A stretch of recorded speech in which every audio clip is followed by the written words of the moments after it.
Right, today we are going to be learning how to do a MLA formatted document. So opening up our example here that I'm going to provide for everybody so you can kind of see exactly the way that it's supposed to be set up. So here we have first name and last name, so obviously your name, and here it is set up incorrectly. You're not supposed to have this here, so I will remove that for our final thing. But the first, last name, and number, page number here is actually supposed to be started on the second page of the document. Not sure why that is, but that's the way it is. And then we start with our instructor's name, so that would be me. And then here we have our course number, or the course name, so English, whatever, and then the date.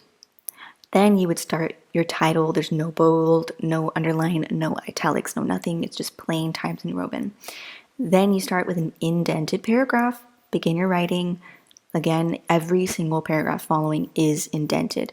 We're going to talk about the way that we incorporate in-text citations a little bit later as we finish up our basic formatting. And then for our works cited, you can see that it's a completely separate page. This is just I don't know why that's there. Oh, this is for references. Okay. But yeah, works cited is just a completely separated page from the rest of the paper. Source of template, this is just a link here for you. It's not part of the works cited. It would not look like this. So our works cited, we have hanging indentations. Again, I'll teach you how to do that so that we don't get confused.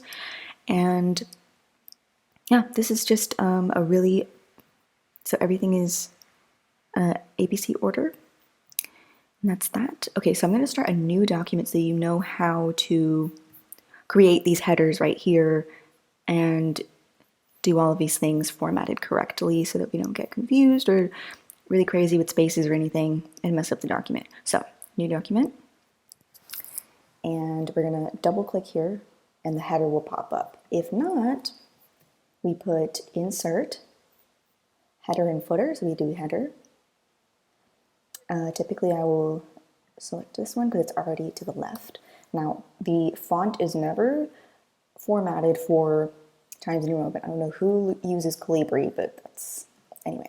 So put your spaces, and then we're going to put, so again, my first name is Miss to you, and Medina, and then we put in our instructor name, so again that's me, and then we put in our course numbers, put this random, and then the date, August 31st. There we go. Okay, and then we click off, center, our title. That's supposed to be in Times New Roman. Okay, our title. Seriously. Anyway, this gets really annoying after a while, so format it correctly. And then enter. Make sure that you are doing double space, so go back in there, double space, oh, enter, and then back here, indent the beginning of the paper. Introduction. Okay, so that's our first page. Again, we're not doing the last name page number here, we're doing it on the second page. So let's just say that I finished doing that and we insert blank page. Now, this is what you're going to see because the settings are, oh, actually, there we go. Okay, so when we click header, you're going to see that there's different options here. Different first page is what you want to put. Oh, great, okay. So if this happens to you, just copy, paste. Not a big deal. Okay, and then we go back into this header, so it's not going to be here anymore. The first page is, again, going to be different, and then we just leave that. So then we go here, and we're going to add our page number. Usually it is already formatted to be up at the right-hand corner, so we put OK. Now to add your name, click, extend it a little bit, and we're going to put that. And then, of course, the font you have to fix again. So Times New Roman. It's a lot of meticulous work, but if you know how to format, your own documents to where the font is already set up to be Times New Roman, then you are well on your way. So again, so we have continued, body paragraphs, whatever. Now we're going to work on our works cited. So we're going to insert another blank page, because again, it's separate. Center works cited. But here's a good question. Because we're only citing one source for our poetry analysis, is it works cited or work cited? Singular or plural? Okay, so keep that in mind. Now I'm just going to find a random citation. Just going to choose something from here. And I'm going to teach you how to do this hanging indentation. I'm just going to copy paste something here. Let's just pretend that's a citation here. Make sure that we're having our Times New Roman. Okay, so this first line is not going to be indented. We're indenting the second line. So go down here, right click, paragraph, or you can use the shortcut here, paragraph. So you can see that there's no special indentation here under indentation. We're going to put hanging indentation, and it gives you a preview right here what it's going to look like. Click OK, and there we have it. A hanging indentation for our works cited. Again, this is not a real citation, but this is just an example of what it can look like. And sometimes you're going to have to do this for every single citation that you put down, but again, we only have one for this assignment, so no need to worry about that. But when we're doing bibliographies or a really full references page or works cited page, you're going to have to go in one by one. Unfortunately, it's very meticulous if you don't have your settings correct, or if you're doing it manually, just like this, without your already made template, where you just, copy paste whatever you need to do. So that's how we set up that. And I taught you how to do all your little functions here throughout Word. So now to teach you how to do quotes like this. So typically when we are using quotes in paper, going over 30 words, and you can count this by highlighting it. I'll show you right here, 66 words, so that is quite a bit actually. So obviously for this paper, you really should not have more than 30 words, or even so much as 30 words, to put into your paragraphs for a quote, because a lot of the poems that we have are quite short. Now, given The Raven and other pieces that are quite long, that's fine, but there should be a lot of contextual information in there for you to be including more than 30 words. That's my advising right here. So anyway, if you have more than 30 words, it should be indented like this into your paragraph. So you can see it's like, okay, we have Gibaldi explains, blah, blah, blah. This should have, and it should say, okay, well, we're actually mentioning Gibaldi in before it, so we know who it comes from, and then we have it here. But otherwise, if we're not saying Gibaldi, you would put Gibaldi, and then the page numbers. Okay, so the way that we do this, let's just copy about 30 words here. 15, 21 sentence, 37, okay. So we have about 30 words here.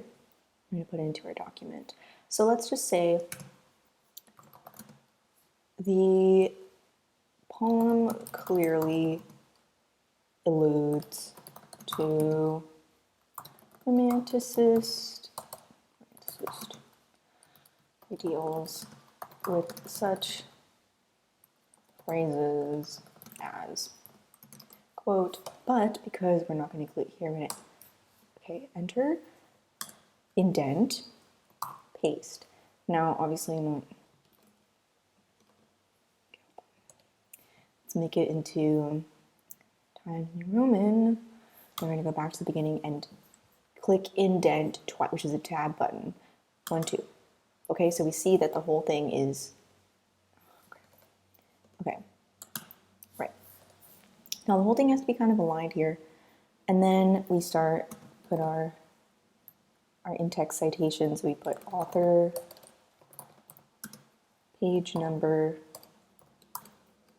and that's our format, and we put our period here. And we go back into writing our regular paragraph. Okay, so that's how we do that. And that's for more than 30 words. If you have 30 words or less, so let's just remove 1, 2, 3, 4, 5, 6, and 7. Remove 7 words and we have exactly 30, right? We're going to put it back in there. And then you can include that in your paragraph rather than indenting it. Now, 30 words exactly can be used in this manner or in this manner. I don't mind either one, but if you have 31, obviously you have to go with this, okay? So that's just for your reference. That's how we do an in-text citation, more than 30 words. Less than 30 words, obviously, you just include it inside your text. There's not really one here, but I already showed you how to do that. So again, author and page number, and in this case with poetry, let's say we have our author, and then we're going to include the stanza 2, line 1. So 2 ratio 1. Ratio is just a colon, so shift, right? So author 2 ratio 1. Now I am aware this is the author and they're on the second stanza. This line that you've used is from the second stanza and the first line of the poem, okay? So that is your little mini tutorial on doing in-text citations in your MLA format, including 30 words or less, 30 words or more, all right? That's that. That's our left-hand margin header. We have our center title, our indented first paragraph, indented second paragraph. We can, yep, there you go. Indented second paragraph. Second page has our last name and page number, so on and so forth into the rest of the document. So we have our works cited page, which is centered, again, title here, work cited, again, because we only have one citation, pretend citation, our hanging indentation, and that is the end of your little tutorial here. So again, you have this document, but in the future, if you end up losing it or you can't find this on Google Docs, you have your manually created MLA formatted paper here. So no excuses.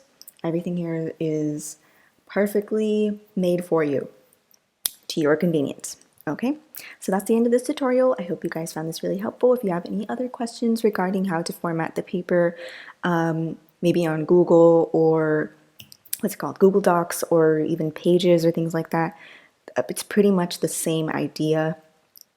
But you can also just go ahead and look at, literally you can just Google tutorials on how to do that on other documents, but Word is pretty much what everybody has, I do believe.